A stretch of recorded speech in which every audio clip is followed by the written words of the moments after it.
Hello everyone, this is HES here, back to some more StarCraft 2 Heart of the Swarm 1v1 action. This time it's going to be between Hyun down in the bottom right side, and his opponent down on the bottom left is going to be Liquid Taeja. Now, you guys who have been following the story from beginning to end, which is like the total of like 4 videos, so it's not like you're watching Breaking Bad from start to finish or something, but either way, if you have been following the story, Taeja is now 1 game away from advancing his team, also known as Team Taeja, to the finals of the Acer Team Cup, which is pretty awesome if you ask me, as he was able to win 4 games, is now currently at his 5th. Can he do the all-kill? Can he do the ace? Can he do the slam dunk? We are about to find out. Now, I will say, this is going to be his biggest challenge yet. He is going up against the last line of defense for Quantic, for Quantic. It is going to be Quantic Hyun. Now, I will say Quantic Hyun has won about $95,000. I think the ones recorded online are about $91,000. But he's won a lot of tournaments, winning a Code S tournament for 17 grand at one point, and also just able to win lots of money, man. He's been winning a lot of those online cups. He's had a fairly successful year this year with just big victories on the board. And is he as good as Taeja right now? Well, I wouldn't say that we're necessarily going to find out in this 1 game alone, but we will see if he can go toe-to-toe versus just the beast mode machine that is rolling on through. Now, I've always wondered, for pro gamers, when you win, say you're in a best of 9, and you've won a bunch of games. You've won 4 games already. Are you feeling better, and are you going to perform better, or are you feeling too overconfident and it's actually going to hurt your game later on? Well, I don't know, man. I feel like Taeja is an adamant professional. He does not make many mistakes, and we shall see if that continues forward right now. Now, something I want to talk about on this map is very linear progression as far as attack patterns. Normally, what you're going to see out of Terran players is taking in a pretty early expansion here, which is exactly what we're going to be seeing, I think, right here with the 1 Reaper. We'll most likely go ahead and just throw down a command center on the back. Actually, does have more gas on the way, so I'm kind of curious to see where this transitions to. But regardless, he's going to get the expansion, then most likely take a 3rd base here. Sometimes in desperate times, you will see it up here, but for the most part, you want it right here because it's actually easier for Terran to defend that location. And then you are going to be seeing 3-base macro mode. Now, Taeja could be going for some earlier pressure here, but nope, he did actually go ahead and throw down the expansion right there. Is about to, does still have the 3 workers there. Of course, he does need the gas for the reactor here. Is he going to be dropping a factory right away? Now, Hyun should know after seeing the reactor that there is a command center there. Whether he spots it or not, I honestly don't think it matters. He has the Overlord in the middle to spot that Reaper. He also has Zerglings on the way. 6 Lings is quite a bit here, which I would say is about 1 pair too many. And honestly, as Zerg, I mean, every larva that you use does matter because that has a lot less workers, that's a lot less income overall, especially since Zerg makes the least amount of workers here. Now, you may be watching this and be like, why is a Reaper attacking 6 Lings here? What is the point?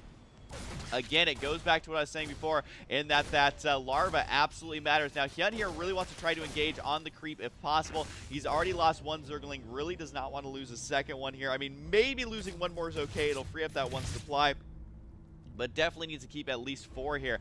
There's no watchtowers on this map, but you definitely want that Ling coverage to be able to prevent that Reaper from getting into places that he really shouldn't be able to, as giving up that scouting intel is vitally important. Number 1, Terran wants to get it. Number 2, Zerg doesn't want it to happen. The Overlord is going to get taken out here. I don't know if this Overlord actually intentionally went that far. Let's see exactly what that Zerg player saw. He did see the factory, he did see the reactor, so he knows that Hellions are a threat. He knows that Widow Mines are technically a threat, as in they could physically be made right now. And if he did make those, there would be no detection anytime soon to be able to deal with it. Hellions, though, are the more standard approach, as we do have the 2 Hellions going to be on the way right now. And again, I mean, Taeja could go for some early aggression here. He is choosing, however, to go for that command center. Already going to be getting at 3rd base, and this is something that we've seen Bomber do. This is something that we've seen just so many Terran players do on this map, and in the matchup in general. Oh man, the Reaper coming back here to actually help out with those plates. He's going to be busting those down. Really no strategic advantage. It's just to make sure that you don't accidentally click on them. Also gives you room to build. Not a major play or anything like that, but either way, We've seen so many Terran players go for an early third on this map and then just do non-stop aggression. So is Hyun going to be able to deal with it? Now, you may be looking at Hyun's expanding patterns and going, well, why is he doing it differently? Keep in mind that in these situations, Terran player wants to put on aggression. Zerg players are usually finding themselves in a defensive position here. And so having that expansion as far away as possible so the reinforcements start to stream a lot slower tend to be the way to go. The Queen right here, though, has to be careful actually overextending with that Queen. Sure, she can do lots of damage right here, but Hyun definitely wants to back this up if possible. Don't want to lose this Queen. She's actually staying out there way too long. Will actually get taken out. I don't think Hyun was realizing that Queen was even in danger of dying. Uh-oh, that may be the advancement Queen, which means Taeja killing that off with a great start. And will he be advancing his team with that momentum? Well, we're about to find out if losing that Queen is going to be a big loss or not. I mean, I honestly think it was, because you can obviously tell that Hyun was trying to focus on creep threat. He now has lost one of his designated creepers, and actually his only designated creeper right now. He does have another Queen on the way, but currently 3 Queens, 3 bases. You do the math here.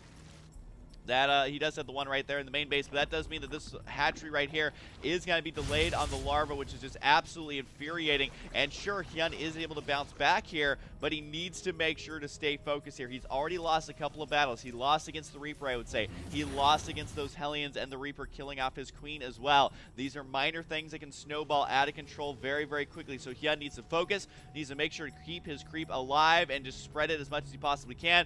But he also needs to make sure that these Hellions do not run by and start killing off drones. Now, we do have Zerglings with speed. We also have the double Evo chambers and the upgrades. Oh, no!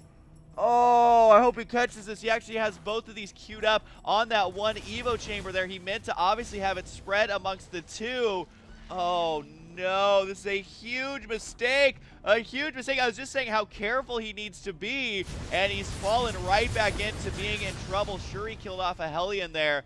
Is that the charred corpse there? I don't think you ever see the corpse of the actual Hellion driver, but, you know, sure, he's able to kill off that Hellion, but the upgrade, oh my god, Abathur would be so sad right now. He even clicked those Zerglings on the evolution chamber. The Zerglings were like, guys, they are not using his evolution chamber correctly. Taeja, just like that, may make this happen here, because guess what? Hyun's entire build is going to be revolving around getting these upgrades at the perfect time. Even if he catches it right now, it's already way too late. Oh no, this is one of those things that's just painful to see, and we will see if he can recover from it, but that is an almost uncurable mistake right now. Even the Overseer morphing in is not going to see the delayed upgrades right now. The Hellion is sure as hell going to see it, though, as he goes in there, sees that neither of them, or at least one of them, is wiggling. The other one is not. Overseer right here does kind of catch up with the Hellion there, spotting it easily enough to take it out. Actually throws a creep timber down there just to cover every part of his base, because drops will be an imminent threat moving forward, especially given the fact that there are medevacs on the way. Ling's moving out here. Might actually be able to surround these Hellions if he would have ran around on that side. But for right now, Hyun, this game is just not going his way. And the problem is that Hyun probably feels okay right now, because he's like, you know, my creep spread's good. I got my Baneling Nest on the way. My supply is not great, but also not the worst. This army's moving out, but I'm going to have Banelings in time. Unfortunately, he doesn't have the extra armor upgrade now. He's supposed to have 1-1 right now. He's supposed to be tied in upgrades, and he is not. Oh, dear. Oh, dear. This is a mistake that may be unrecoverable here. But regardless, we're going to see if Hyun can actually make it happen right here. He is going to get surrounded on those Hellions completely. That is a big victory, because those Hellions are crucial in dealing with the Banelings. More Lings have been running over here. They do get surrounded, and huge Baneling hits as well. Taeja cutting it close there is actually going to be about the same resources lost, which still favors Terran here, given that he is mining heavily off of 3 bases. However, is narrowly saving those units. That was pretty clutch there. 1 second later, and that entire army would have been dead. I can't help but emphasize it again. Those upgrades being delayed suck. He's already supposed to start 2-2 here, and he knows, whoopsie daisies, not looking very good, as it does look like Taeja once again going to be pushing 3 back. Now, this is where the war machine begins. Again, around the 11 to 12 minute mark, we also are going to be having the fact that, well, Banelings rolling in here actually are finding connections, but unfortunately those are Marauders that they're hitting. It does look like the Lings are able to do lots of damage, but at the same time, not nearly enough and not cost efficient enough. And this is, again, where the war machine begins rolling. Terran player on 3 bases, Zerg player narrowly on 4. Barely going to be able to hold this, if at all. And this is where it really starts to favor Terran. The reinforcements are going to start streaming across the map. Probably will not see another command center go down, as there's about 5 to 10 minutes where Terran players can just try and win straight up with aggression. Zerg is forced to play defensively, which is never good for Zerg right now. or really ever, because Zerg wants to try to be aggressive in the middle of the map. Either way, Taeja just moments away from advancing. The upgrades are going to be hugely in favor of Taeja here if it ever makes it to the 2-2 stage. And again, these Lings are supposed to have 1 armor, but they just don't. I mean, the Widowmine helping out, but you don't want to be relying on that if you are Zerg. Baneling's going to be rolling in, but even if they connect, that was such a waste of Banelings. Oh, no.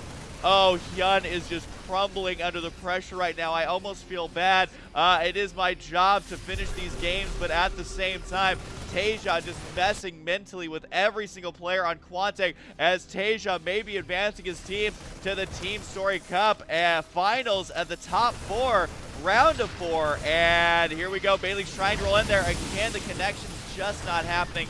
Taeja just adding insult to injury. He could actually throw down a command center right now if he wants to, but he's mixing in the nail in the coffin. He's mixing in those Thors. There's no answer for the Thors right now. The Mutalisks, there aren't enough. The Banelings, there aren't enough. The Zerglings, they're just all dead. So at this point, the Mutalisks here, there's only 4 on the field. That's going to be it. Taeja's done it. He's already busted into the natural. Doesn't even have to go for the 3rd base. Can already win with just a small group of Marines. He's got to make it happen. Team Taeja is going to advance to the Team Story Cup finals.